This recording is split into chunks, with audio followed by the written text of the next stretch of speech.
thấy chuồn nó là cái này để nhìn đi vào bể lúa tép bị lọt cho nó thấy chuồn chỉ tao không có không lúa chém chỉ tao nó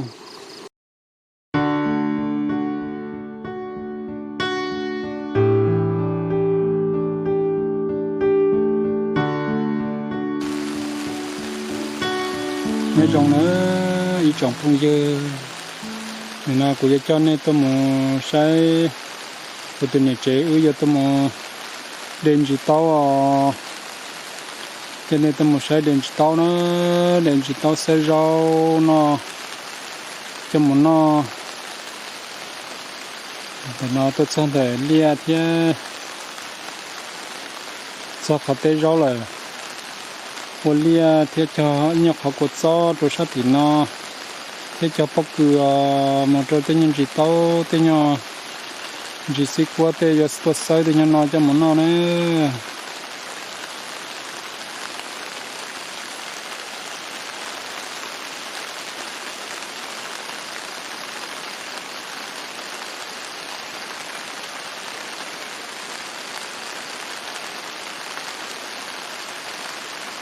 cho bóc cửa nó cho tới chụp bóc cửa nó đâu có phải rong tới ra tới gì xong nó tôi nhớ chỉ tôi một con mỏ là chỉ cho mình nhỏ nhỏ xí chỉ nhu họ cho nhu hậu lia để chỉ nhu một món nó ta là thì mà họ đặt cho tôi cho bóc cửa nó ở đâu đi tập đi tập cá nó sẽ chỉnh chuột cho bóc cửa nó chỉ để cho nên tôi một sai tôi một để rau nó để cho nên mà đồ lợn na số đi nó mà có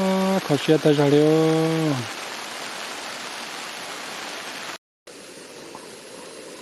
cái anh chỉ xích quá là cái này anh chỉ xích quân đằng anh chỉ xích quân đằng đó cho nó cho một hồ sơ cái thế hồ sơ tên nhau rau lì dàn nó tách ra rồi cho nó chỉ nhập lính chỉ nó chỉ cho mình xem cái nó cái là chỉ một chờ thế đó cái dạng của cho chỉ một chờ thế nào nữa cho nó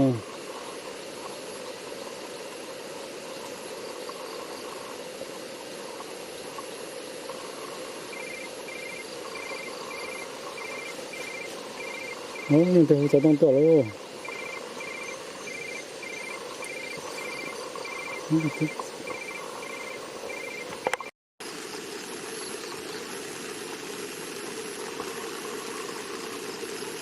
để chọn chỉ số nó tham mà lấy để chỉ tao là cái này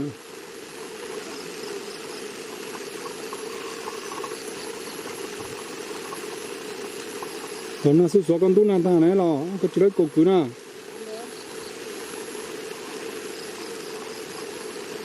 là nó số nó dân chơi dân tu nào ta đi luôn thì mình có cho chỉ mòn nhung đó có sẽ chơi xong nó của mò chỉ của những chỉ tuôn để tỷ lệ nó là nhau của những chỉ tuôn để tê nó đi là nó ý nghĩa chỉ muốn lúa tàu to một loại ta sẽ chơi của tụi này chơi cho của một kho cho của một phải mò là giờ tàu bé lúc thì chỉnh rồi nó chơi của nó khó tuốt cho nó trên gió nó xứ tôi cho tôi lia tê nó có tụi này chơi có mốt qua tôi lia nó cho lia nó là có tụi này chơi nhá đâu sát tí là có tụi này chơi tôi mốt qua ta là tê nó là tôi mốt tao lu cho tôi mình có chọn thành kia theo cho tôi mình bắt cứ tất cả tôi chọn tôi mình tê nó mà tôi sẽ cho ra mình thế này trồng phong dưa tu sửa thì đặc các tôi cho tên nó một trăm mà đặc các tôi bỏ tên lúa tên tên lia tên chủ nhau là khó cô nhà trăm mong chỉ mua nhà dù luôn năng cho sửa ta rồi nhà nó xong nó lại trên xe bây giờ bỏ là nó tới chỉ cho công trăm mong họ mua theo đủ chuyện họ chia nhau theo thì đặc anh gì tôi cho tên nào mà tu xe cái này lò cũng mua cái này nó trồng phong dưa tao bé lúc đi chừng gầu nó là nó của nhà của ta có tốt cho nó cho nên cho có cho của tụi này chế cho nó ý chỉ của cho nên một chùa của cho lia và của tụi này chế tua cho tụi mình nhỏ cho tôi có ý sống nào thế thì cho tôi đi trả lại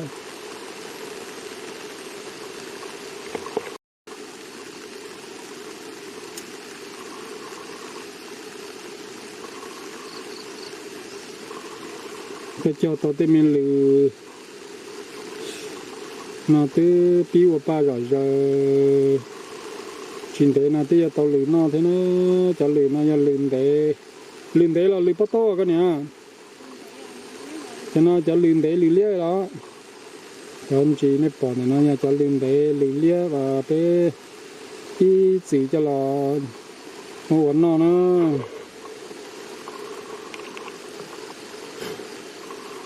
cho lừa để lừa lia nó cái cho lầu thổ ít gì nhưng cho cái món như cái nhà cho nó lo nó là chỉ chuẩn nhà hàng cái gì cái món mà mua vừa to ở mua cho để tôi cho một cho mua này cho một chi cỏ mua cái mà mua cho là tua cho tới mi số lò có cho cho mà nó cá thật thế này cũng vậy tôi nhẹ sắp lời cho liền nó giờ cái cho mình xem cái nó là những cái dạng của thiên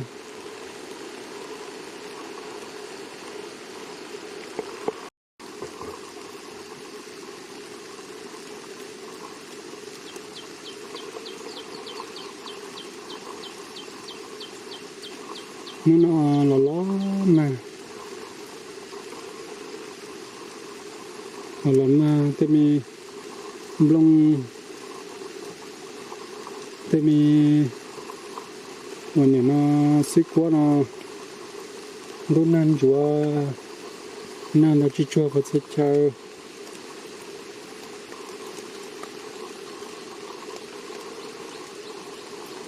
mình qua chỉ tao là lâu thế là na nó xóa đi rồi thế lâu hay nữa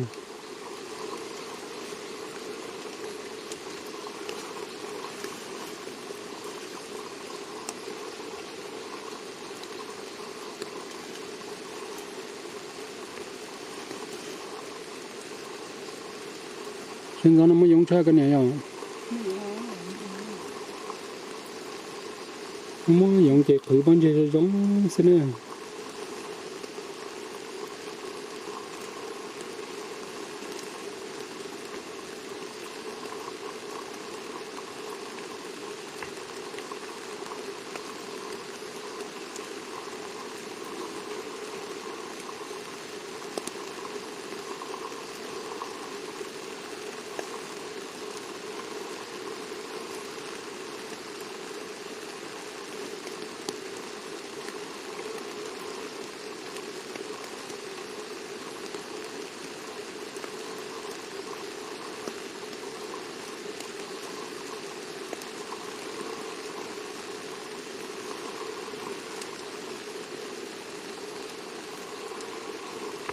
cái chọn này nó lì cho lì lia của hai nó cho nó tới giờ pi tập ba tới giờ giống thời gian là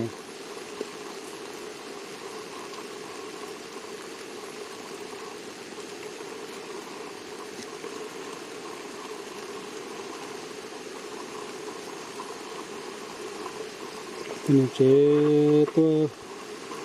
cho tôi tìm đi thành chế cho tôi tìm thế nó tôi qua đào vào lên bỏ nó là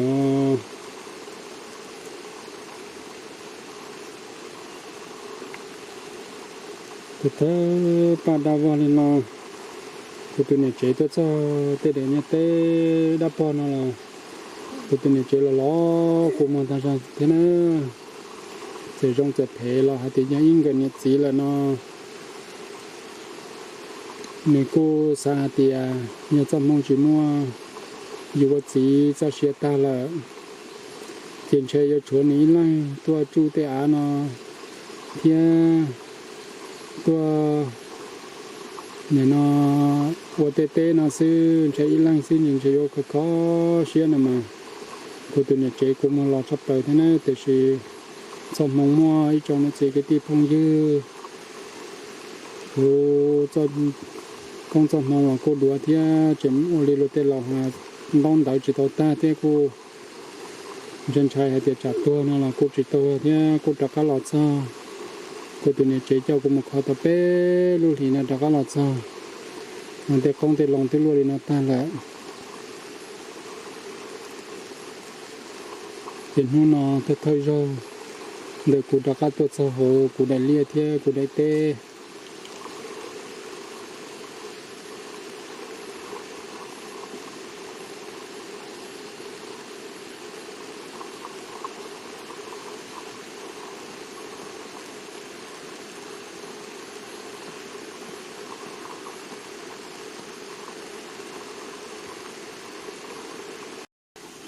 anh em cho nó chỉ có đến chỉ tốt rồi cho nó nên để cho chỉ xích cuốn nữa như là cho nên hai giờ để cho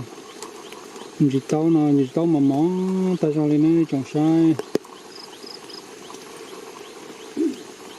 thì mình chỉ tao mà món nó mới cho là một hồ chân cái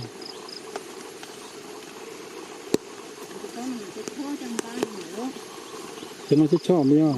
mình chỉ tao nó sẽ cho thì mình nhớ to mua in em chơi cho là tiền ô một cái có cho nó thật sao liệu cái này có cho tới có cho lử nó như tôi thì chua chỉ tôi bao nó như tôi xí lo như tôi hả như tôi mất tua nữa như này cho ta nó mới cho lử nó tà nè ô cho cá nào tôi mới cho lử nó bông cùng cái nó đi đâu con nhiều chỉ tôi mất tua chỉ tôi hiện nó chỉ muốn nó tà chỉ tàu nữa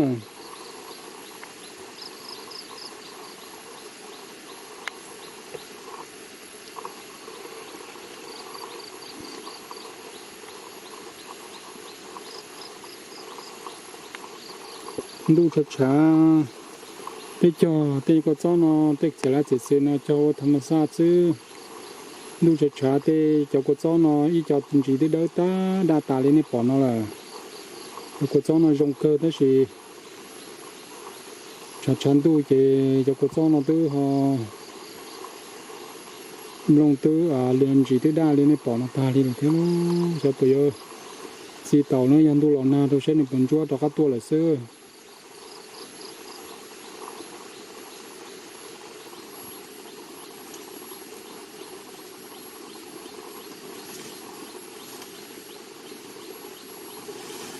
cái liền này tốt nên tao mà có muốn lo cho con nhìn chỉ tu tả xem mà lo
cho nên là tôi cho họ tao kia là nó cho họ tao nó cho tôi cho suốt cứ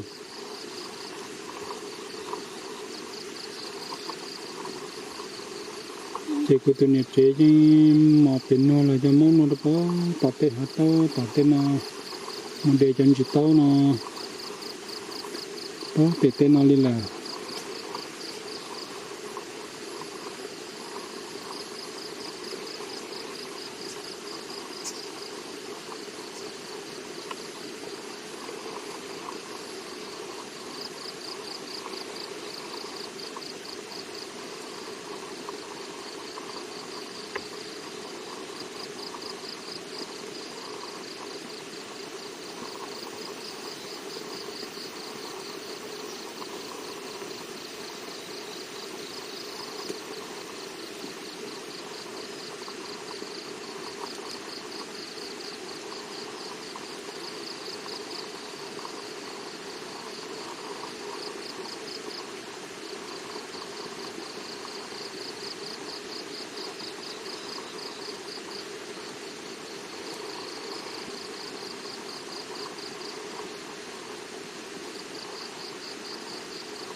thấy chuồn nó là cái này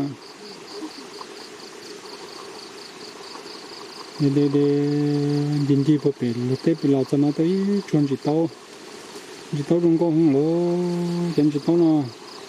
gì cá được thế cái này cái nhân chỉ tao vậy sao tới chuồn thế lúc cái tao thế là sao ngang cái lúc cái tao trong nó giờ tao lúc cái tao cái cho một xương cái thế rồi vậy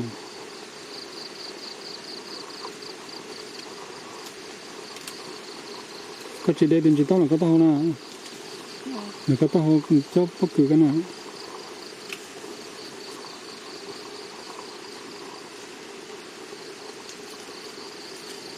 bây giờ bất cứ chỉ tao nó là giống nào giống đó ít lên đại thế nào thế dân chơi chỉ tao vậy đã biết luôn chấm nhỏ chỉ nó sẽ cho mình nó có đại đồ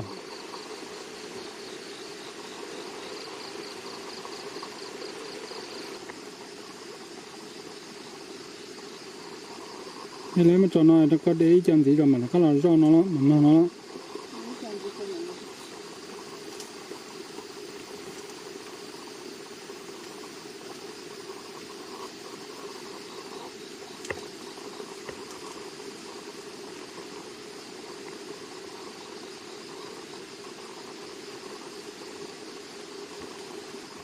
thì mình bắt tao đào vào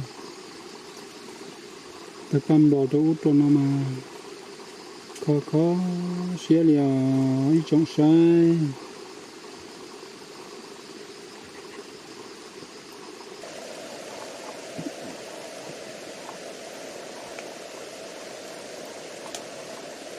để đấy chuẩn chỉ tao đừng có cha cái này nhở cho cái dân chỉ tao để có cha cho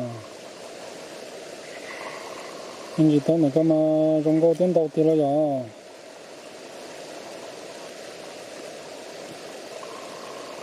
nhưng gà cho một kê vô cho một ra thế vô cho một tụ đồ cỡ nó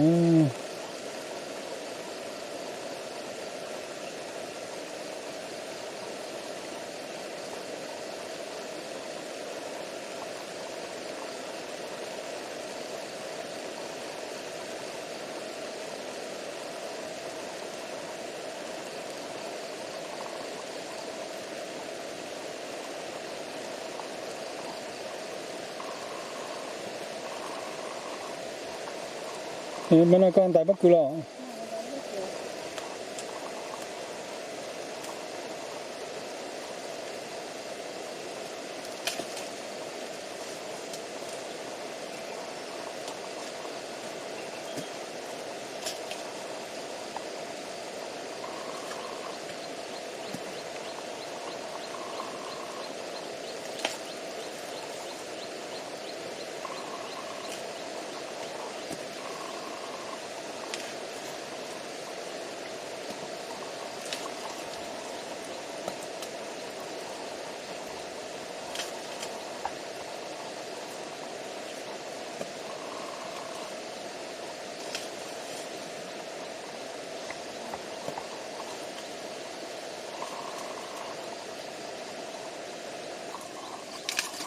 cái trồng phong gì đó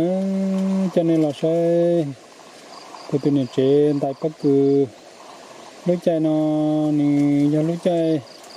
bất cứ từ lầu ta là cho nó cho bất cứ cho lý tọt cá nó sư bất cứ ta là chỗ tên nhân giải bất cứ lên nó sẽ đợi mới cho là nó tọt cá nó cá chập lại nó cho bất cứ nó bất cứ là chỉ cho tếtของnóของđó chỉ giống món ăn đau là chỉ những chỉ cho những nó tự造là chỉ giống gọi là chỉ chuẩn họ cá là thế ta chỉ do thằng nó khó xía thế là do hạt tiền thứ ta là nên đấy đi nó là ta có món nó lên nó mà có cá ta sao nữa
con này con đại tới cái bất cứ những câu luôn này lo bất cứ những câu được tiền nhá cái anh đánh tàu nó của tên nó cái chỉ tàu cái lên xe cái anh đánh tàu nó leo con này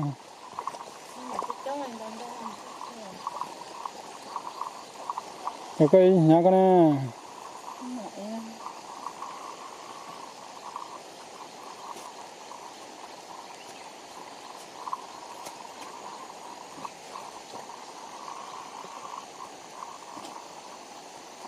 cái chỉ tàu vô là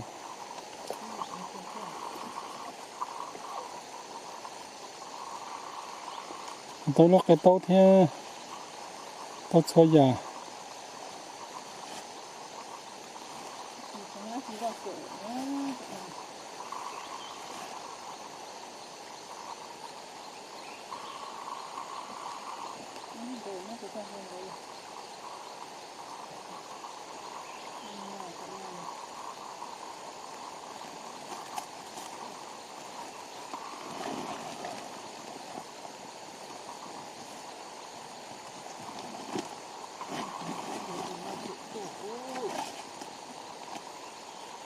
mấy đèn đâu tin nào thế nào tôi cơ mà có để nên tôi để mê này cái là chuột kia nó có cho vào cái giờ rong chỉ tôi âm phô nữa cái này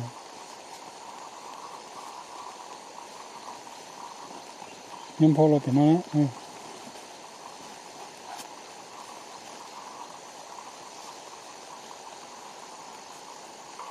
cái gì này họ chỉ giàu đơn đặc con là nè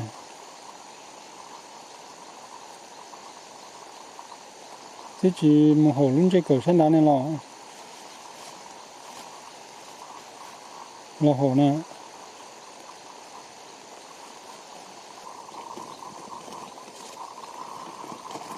cái nhà trọ đó cái là ta nó chơi á không mấy cái lúc cưới nhà trọ đó là ta nó cái này sao ta nó bữa ta là nó chơi là nó tao sẽ nó ngon bây giờ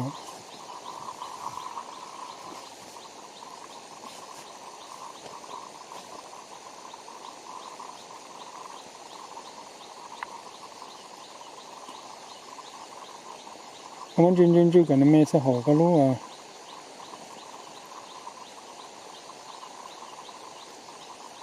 chưa cả mà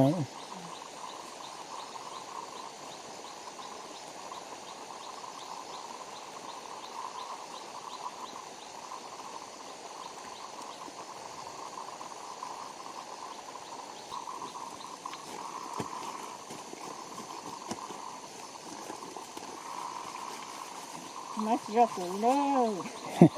nhưng mà đến đó thì nào cho muốn ra cầu kèo ya Nó chỉ phụ nó nữa. cho con tung nó con nó lọ Nhà cái nó này. chỉ bay nó cái này có bao nhiêu tàu có e vô ra nhà mà con này lo